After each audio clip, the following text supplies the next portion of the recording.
UPSC is not just the term or an examination that many people are appearing for. It's an emotion. Those who have given their life to it, who have devoted their whole life to it, understands its very importance in their life. So one message or one thing I would like to say before starting this video, that's just because you can't make it, don't feel like you are not worthy enough or not capable enough for the post. You may be meant for some more than greater thing. So just because you can't clear a particular exam, don't let those, killing thoughts to kill your willpower. Why I say this? Because there are persons that I know on a personal level that they have, you know, given their life to it in preparing for UPSC, in reading day and night, but for some reasons they cannot make it. But for me, they are already someone who has, a vast knowledge regarding every field, be it law, be it economics, be it anthropology. They are icon for me. Just because we know certain persons that has cleared the exam, that doesn't mean those who cannot clarify it are less worthy. No, you are all meant for greater things. So don't let those, hope or those feelings kill your willpower. As I said myself, I feel very privileged that I get to know some person who has really inspired me to go forward in life. So I want all such people to stay motivated to do the thing that they love to do the most, and just, you know do whatever makes you happy. It's all about the journey. It's never about the destination. It's about the journey. Whatever you have understood, whatever you have learned, that what makes you a real person. Because throughout the journey, whatever we studied that sticks to our head, that what makes us a kind of a different person as a whole. So that's what matters. So let's get started. So this is all about UPSC. It's not about the exam I'm talking about. We are going to understand the relevance of UPSC under the Indian Constitution, which is given in a particular article. So in this video, we are going to understand what is UPSC, what Indian Constitution says about it through Indian polity itself. So let's move into our first slide. So this is the very definition of UPSC, or it is the full form of UPSC. So it is the very exact paragraph that I have taken from Indian Polity itself. In case you don't have the book, you can read throughout this video. You can also write it down if you want to understand it from the Indian Polity book itself by Lakshmikant. So let's first have a quick understanding about what a Union Public Service Commission or UPSC is. The Union Public Service Commission (UPSC) is the central recruiting agency in India. As we all know, that UPSC recruits people in the post of IS, IFS. There are many posts that it recruits.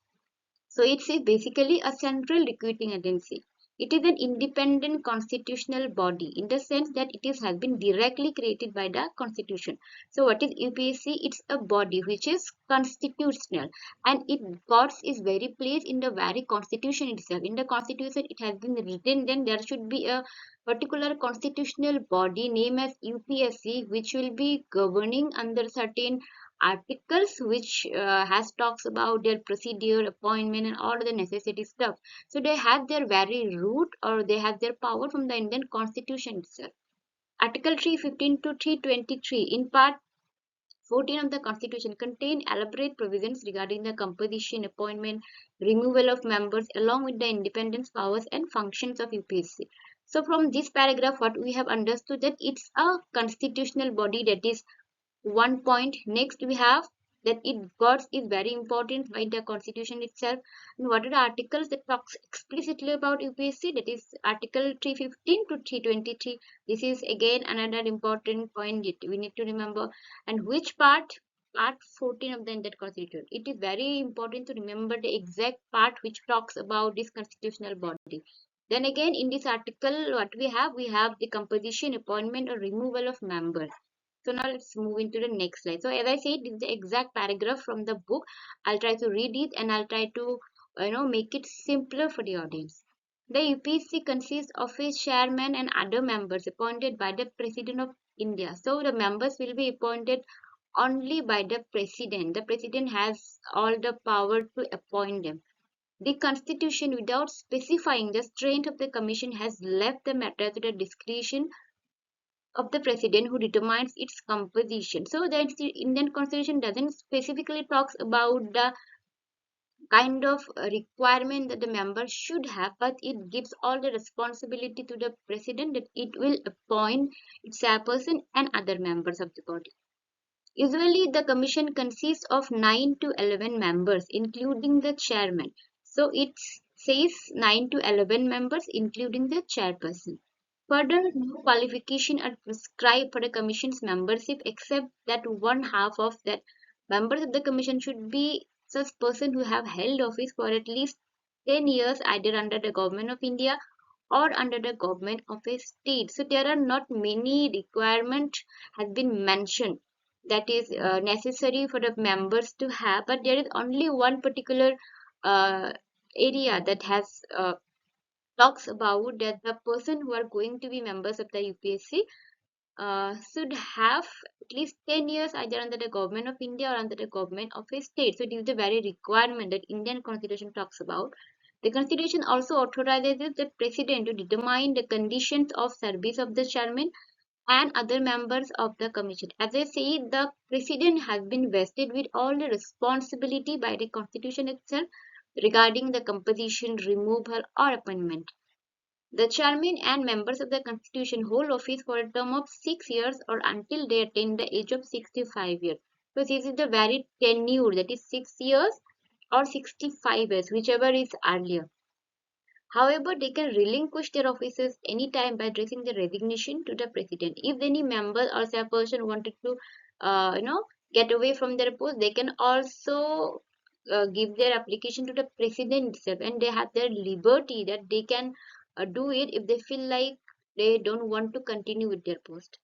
They can also be removed before the expiry of the term by the president in the manner as provided in the constitution. As I said, they can also be removed from their post if there are certain grounds found. The president can appoint one of the members of the UPSC as an acting chairman in the following two circumstances. So the president has again have the power to appoint someone as the acting chairman, but in certain circumstances. When the office of the chairman falls vacant, this is the one circumstances or situation when the chairman is unable to perform his functions due to absence or some other reason. So this is the very two circumstances in what that the president can appoint another person working as a acting chairperson. The acting chairman functions till a person appointed as a chairman enters on the duties of the office or till the chairman is able to resume his duties. So up to what extent the acting chairperson will be in that post, it is till a person appointed as chairman enters on the duties or the office or till the chairman is able to resume his duty. Under these uh, circumstances, the acting person will be on board. So now let's move into what are the key points that we can extract from that very lengthy paragraph. First, the UPSC comprises a chairman and other members appointed by the president. This is one point that we can take out from that lengthy paragraph.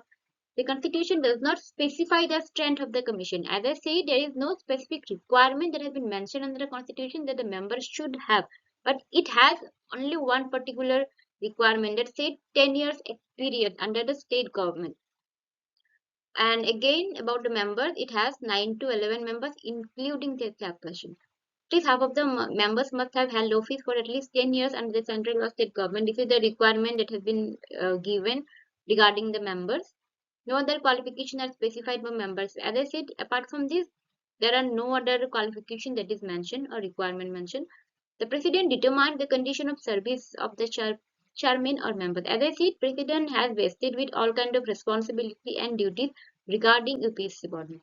They can resign by addressing the president. If they want to resign from their post, they can also go to the president.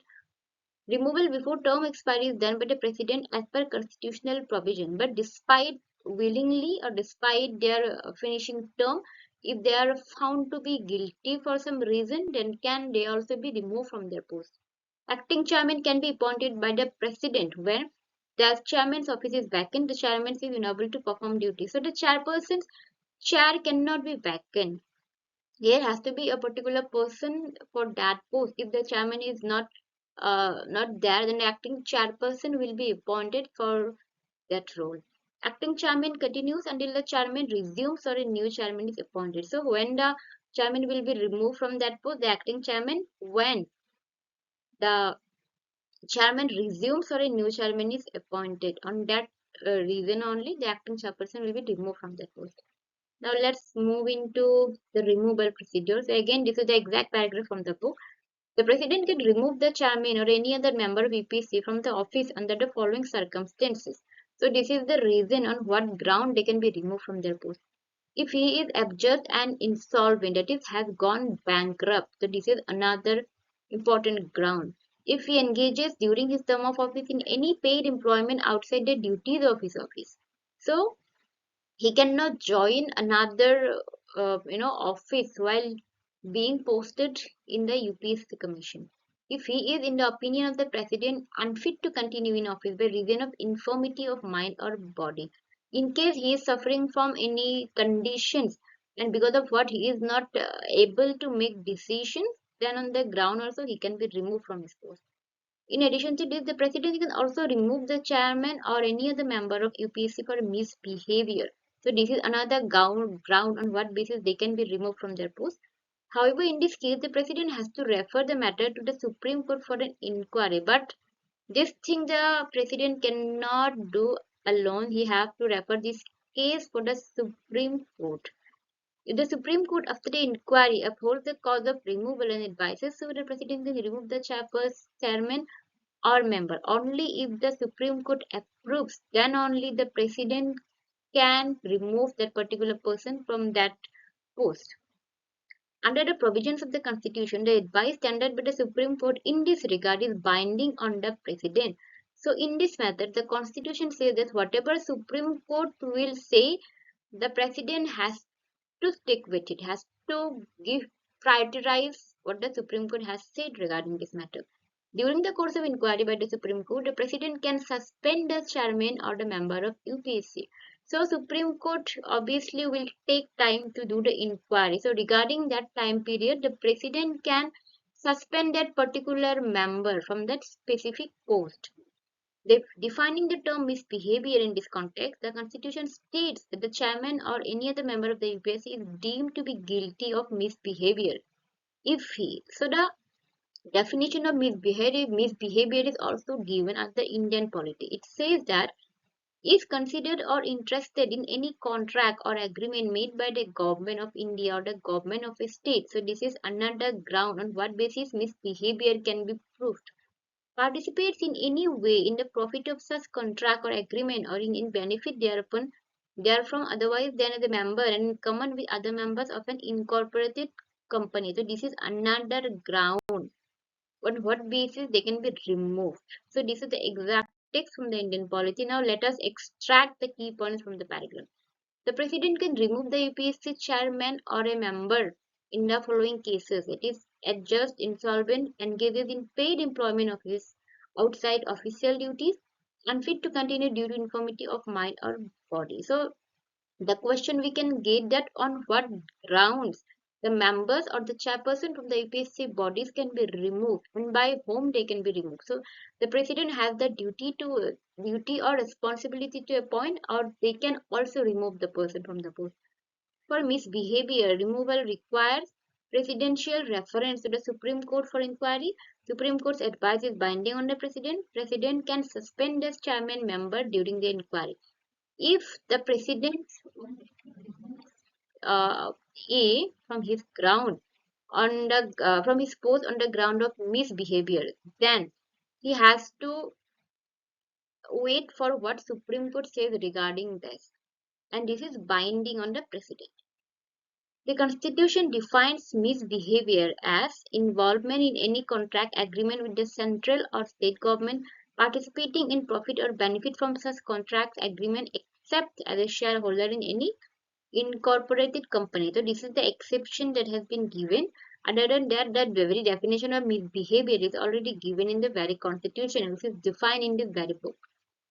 let's move into the independence. The Constitution has made the following provisions to safeguard and ensure the independent and impartial functioning of the UPSC, so that UPSC don't get influenced by the other authority. So it is very much important to make it independent so that they can work freely and independently.